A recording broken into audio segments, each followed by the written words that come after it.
So I think there are three, I listed myself, three major trends that are reshaping the industry. As we know, some of them are more known than others.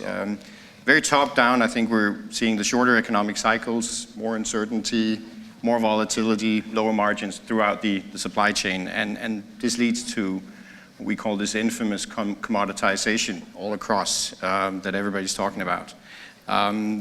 And that's sort of top down. The second one, I think we're going to be talking a lot about that today, is this interconnectedness of things. If I may, the third one I think is one that I call whether your organization is born digital or becoming digital. In the past, one shipping line, one terminal operator would have competed against another one in a playing field and with some rules that we all know. But suddenly digital platforms are coming up and uprooting that whole landscape. For me, what's changing is the habits of the consumer. Everybody wants whatever they want, and they want it now. And they don't want to pay to ship it. Those are two things that are very, very vital to the transportation part. And that is speed of getting something from point A to point B and doing it as efficiently or low cost or no cost, some people.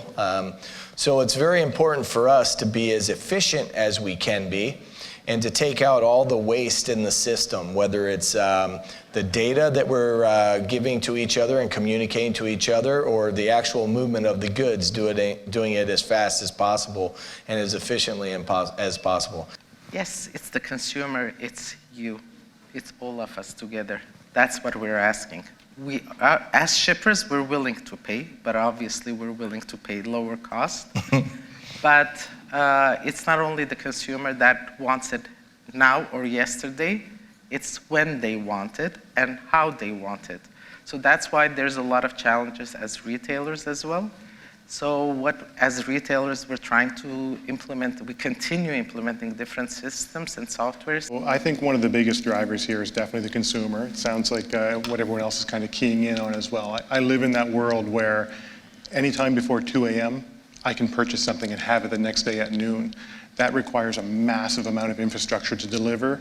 There's a lot of prediction involved in what products customers are going to want, so we need to predict all that kind of stuff. As we're building these models of what needs to be delivered and when it needs to be delivered, we need to ensure that those models are protected.